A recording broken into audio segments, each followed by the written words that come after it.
Hello students. आज हम पढ़ने जा रहे हैं केमिकल वाटर क्वालिटी पैरामीटर के बारे में, जिसमें हम देखेंगे आज totals, dissolve solids, alkalinity, pH, hardness, chloride content, nitrogen content, fluorides and metals and some dissolve gases. ठीक है, तो पहला देखते हैं टोटल सॉलिड्स, जिसको हम टीडीएस के भी नाम से जानते हैं। जनरली आप आमतौर पर आपने सुना होगा, ठीक है, कि आपके वाटर का टीडीएस बढ़ गया ऐसा वैसा। तो बेसिकली इसके ओरिजिन क्या क्या है? इसके ओरिजिन होते हैं inorganic dissolve solids and organic dissolve solids. ठीक है, ये क्या करता है, पानी में हार्डनेस, अल्कलिनिटी और एसिडिटी को बढ़ाता है या फिर उत्पन्न करता है। ठीक है, अब इसका अपन मेजरमेंट कैसे करते हैं? इसका मेजरमेंट हम लोग डी आयोनिक टेस्टर से करते हैं। इस टेस्ट में होता क्या है, जो सस्पेंडेड सॉलिड, डिजॉल्व सॉलिड्स या फिर कोलाइडल सॉलिड्स होते हैं, इनको क्या करते हैं, अलग से सेपरेटली अपन निकाल लेते हैं या फिर डिटरमाइन कर लेते हैं। देन इसके बाद क्या करते हैं, तीनों को सम कर देते हैं, ऐड कर देते हैं, तो हमको क्या मिलता है, टोटल सॉलिड्स। ठीक है, अगर हाई सॉलिड्स कंटेंट्स हमको क्या इंडिकेट करता है, हाई कंटामिनेशन। ठीक है, मतलब कि presence of excessive minerals matters, किसमें, वाटर में। ठीक है, तो इसका देखो, अब इसके लिए क्या है, कुछ इसकी लिमिट्स हैं। ठीक है, किसका जो डिज़ायरेबल लिमिट्स होता है वो 500 मिलीग्राम पर लीटर होता है, और जो कॉज फॉर रिएक्शन होता है वो होता है 2000 मिलीग्राम पर लीटर। ठीक है, according to government of India. ठीक है, तो देखो गवर्नमेंट ऑफ इंडिया के अकॉर्डिंग कुछ ऐसा होता है।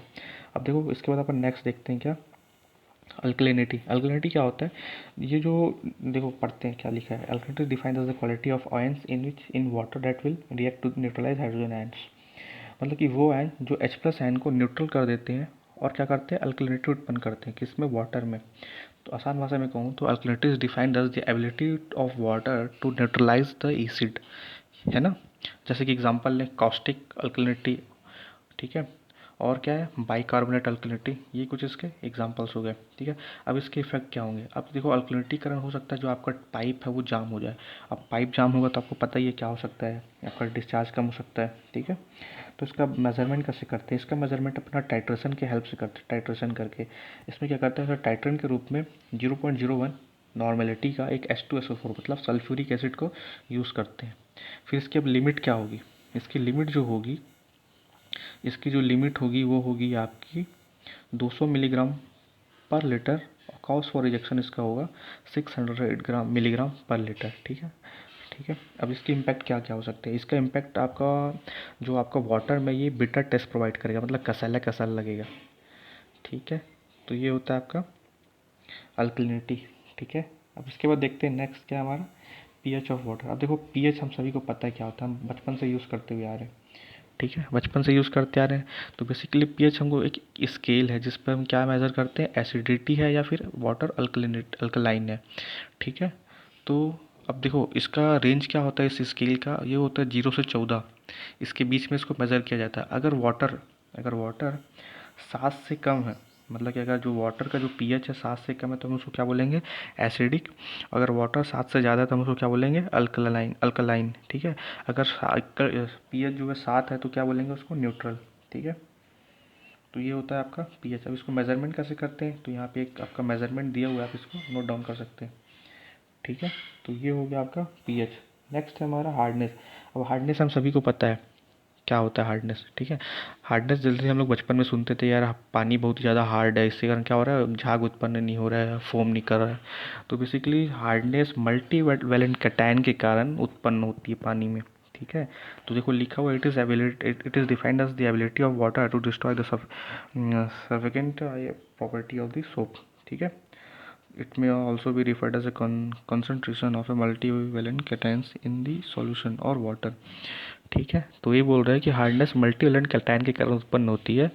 ठीक है, और झाग वाग नहीं देगा। तो बेसिकली ये किसके कारण होता है हार्डनेस?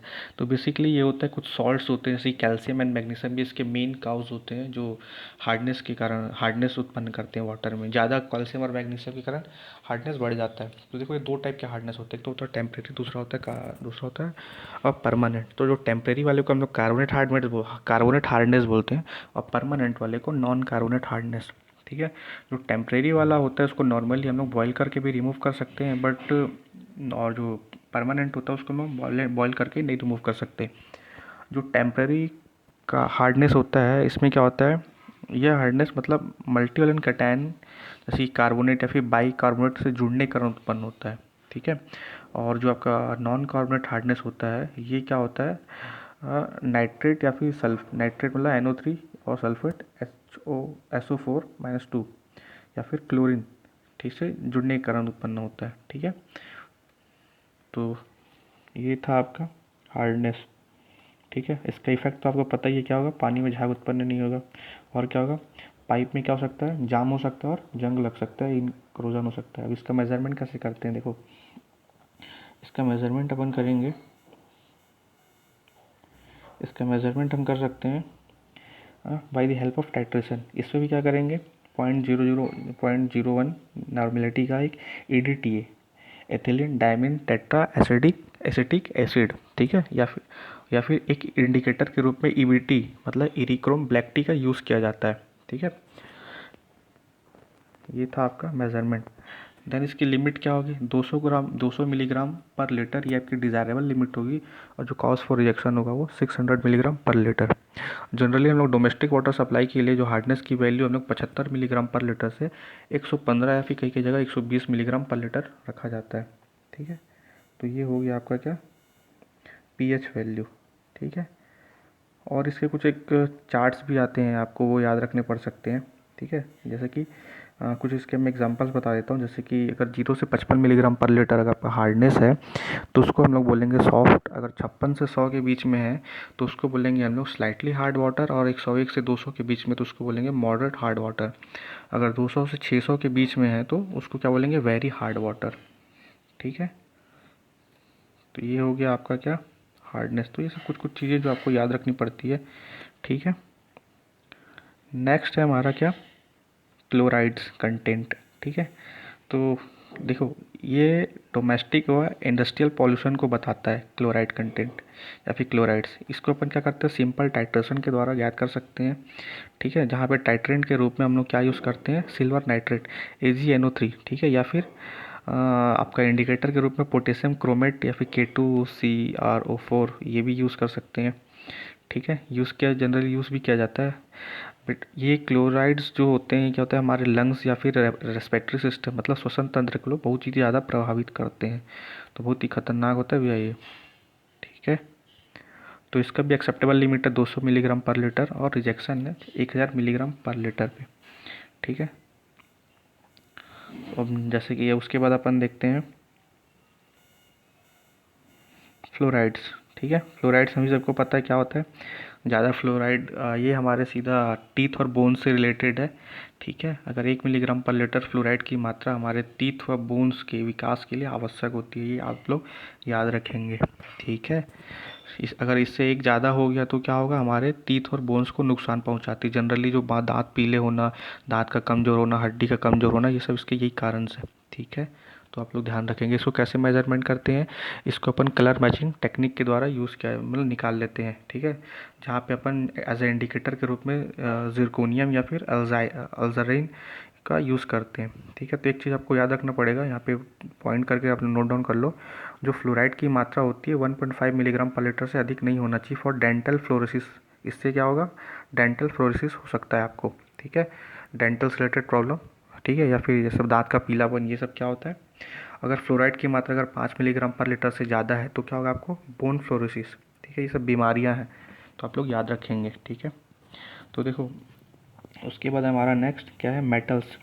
मेटल्स पे आप सबको पता है क्या क्या हो सकता है। ठीक है, ये क्या लिखा हुआ है, metals are 2 types, toxic and non toxic. 2 type के हैं, जहरीला और कम मतलब कि जो जहरीला नहीं होता। ठीक है, तो इसमें कुछ नॉन टॉक्सिक और टॉक्सिक और नॉन टॉक्सिक मेटल्स के नाम दिए हुए। ठीक है, तो ये सब कुछ होते हैं आपके मेटल्स को आप ज़्यादा। Then next is iron and magnesium, ये इंपॉर्टेंट है थोड़ा। ठीक है, अब ये क्या करता है, दोनों ये क्या करता है, वाटर में कलर उत्पन्न करता है। ठीक है, क्या करता है, कलर उत्पन्न करता है। अब अपन इसको कैसे निकाल सकते हैं, इसको भी अपन कलर मैचिंग टेक्निक द्वारा याद किया जा सकता है। ठीक है, तो ये हो गया आपका water quality, chemical water quality parameters. ठीक है, इसके बाद अपन पढ़ेंगे बायोलॉजिकल वाटर क्वालिटी पैरामीटर्स। तो थैंक यू।